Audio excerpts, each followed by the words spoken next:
Welcome to our channel. నేను మీ సిరి. So ఇప్పుడున్న పరిణామాలు చూస్తుంటే మేడిగడ్డకు మించిన ఒక భారీ కుంభకోణం అయితే బయటపడింది. అది గ్రహించారని చెప్పేసి ఉత్తమ్ కుమార్ రెడ్డి అయితే చెప్పడం జరిగింది. సో దీనివల్ల ఒక మాజీ మంత్రి బయటకు వచ్చే అవకాశాలు ఉన్నాయా లేవా అని మనతో చర్చించడానికి మనతో పాటు ఉన్నారు senior journalist, political analyst CS Rao గారు. నమస్కారం సార్. సార్, ఇప్పుడు చూస్తున్నట్టయితే ఉత్తమ్ కుమార్ రెడ్డి గారు మేడిగడ్డకు మించిన ఒక కుంభకోణం అంటే వాళ్ళు చేసే దాన్ని బట్టి బయటపడింది అని చెప్తున్నారు. దీనివల్ల అంటే మాజీ మంత్రి ఆయన పేరు బయటకు వచ్చే అవకాశం ఉందంటారా? ఒకటి సిరి, ఇప్పుడు వరకు మనం మేడిగడ్డ దాని కుంభకోణం ఎన్ని విన్నాం. దాదాపు 82,000 కోట్ల రూపాయల కుంభకోణం జరిగింది దాంట్లో అని చెప్పి వింటున్నాం. మేడిగడ్డదే నడుస్తుంది. మేడిగడ్డకు సంబంధించి అది కుంగిపోయింది.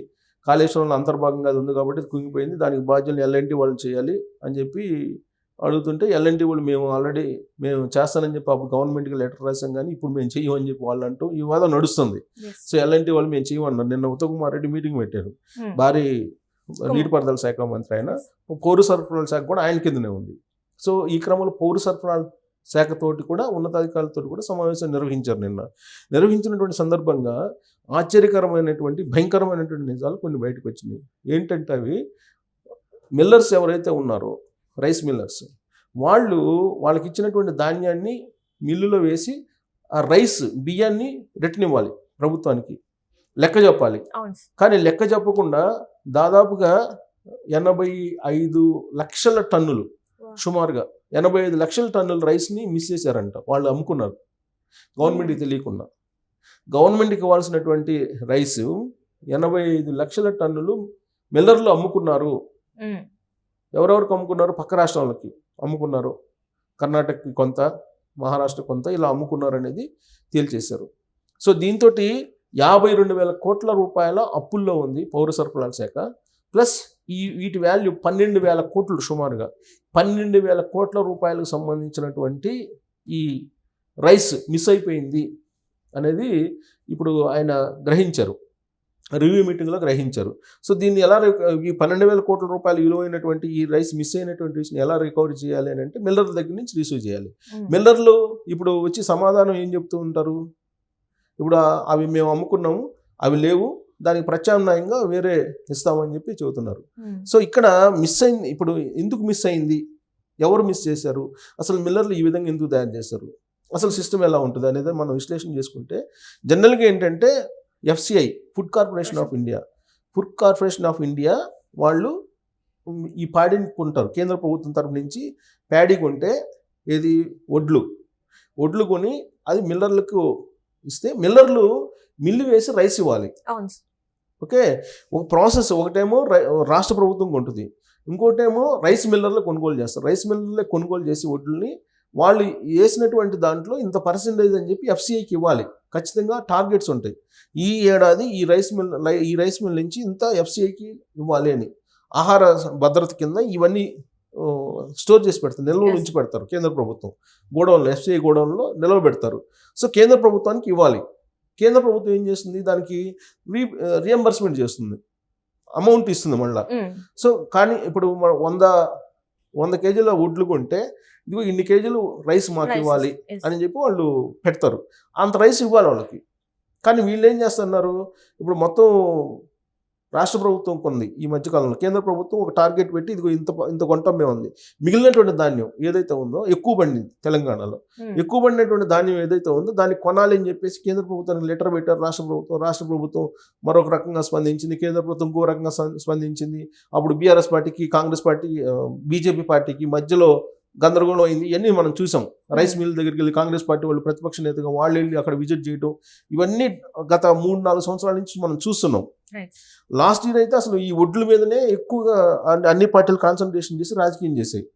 సో ఇప్పుడు రాష్ట్ర ప్రభుత్వం కొనుగోలు చేసింది, కేంద్ర ప్రభుత్వం కొనుగోలు చేయనుంది. మా లిమిట్స్ కాదు, మేము ఒక లిమిట్ వరకే కొంటామని చెప్పింది. కాబట్టి మేము కొనాల్సి వస్తుందని చెప్పి రాష్ట్ర ప్రభుత్వం కొంది. కొన్నటువంటి రాష్ట్ర ప్రభుత్వం ఆ ఒడ్లను ఎక్కడ పడేసింది, రైస్ మిల్లర్లకు ఇచ్చింది. రైస్ మిల్లర్లు ఏం చేస్తారు, మిల్లు ఏం చేసుకుని రైస్ అమ్మేసుకున్నారు. సో ఇప్పుడు ఈ 12,000 కోట్ల రూపాయలు ఎవరు ఇవ్వాలి అనే దాని మీద ప్రశ్న వేసుకుంటే మిల్లర్లందరినీ పిలిపించి ఉత్తమ్ కుమార్ రెడ్డి మాట్లాడితే దాని మీద దాట వేసేటువంటి ప్రయత్నం చేస్తున్నారు. దీని మీద ఏం చేయాలి, లీగల్ యాక్షన్ తీసుకోవాలా, లేదంటే క్రిమినల్ యాక్షన్ తీసుకోవాలా, ఏం చేయాలి అనే దాని మీద పోస్ట్ మార్టం జరుగుతుంది.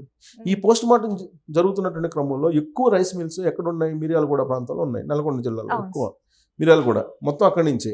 సో అయితే ఈ మిల్లర్లు అమ్ముకోవడం వెనక ఒక మాజీ మంత్రి ఉన్నారు. ఈ మాజీ మంత్రి ప్రమేయంతో ఈ మొత్తం లాబింగ్, ఈ మొత్తం సంబంధించినటువంటి వ్యవహారం నడిచింది అనేది ఇప్పుడు కాంగ్రెస్ పార్టీ అనుమానిస్తుంది. సో ఆ మాజీ మంత్రిని బేస్ చేసుకొని, ఆ మాజీ మంత్రి కేంద్రంగా చేసుకొని ఈ మొత్తం వ్యవహారం నడిచింది అనేది ఇప్పుడు ప్రాథమికంగా ఒక అభిప్రాయానికి కాంగ్రెస్ పార్టీ వచ్చేస్తుంది. ఈ క్రమంలో ఇప్పుడు మిల్లర్ల మీద తీసుకోవాలా, ఆ మాజీ మంత్రి మీద చర్య తీసుకోవాలా అని అంటే మిల్లర్లు ఆన్ రికార్డు దొరుకుతున్నారు.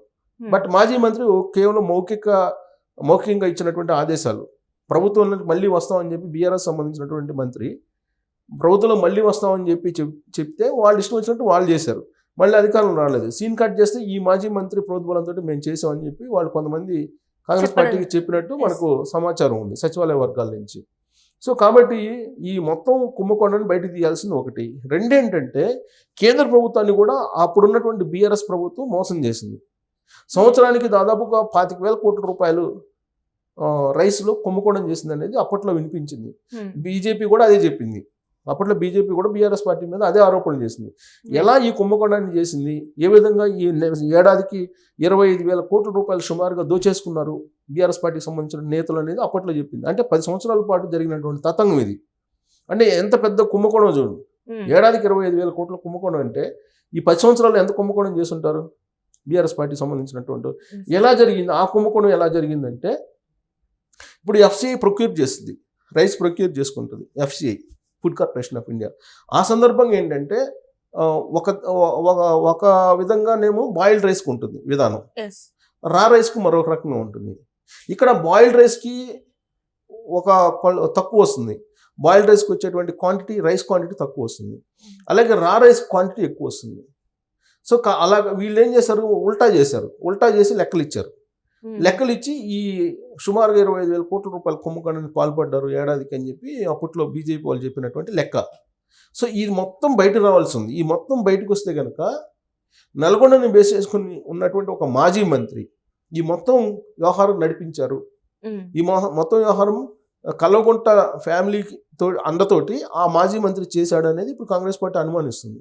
సో దీని మీద ఎంక్వైరీ చేస్తే కనుక మేడికొండ కన్నా మించినటువంటి కుంభకోణం బయటకు వచ్చేటువంటి అవకాశం ఉందని చెప్పి కాంగ్రెస్ పార్టీ భావిస్తుంది.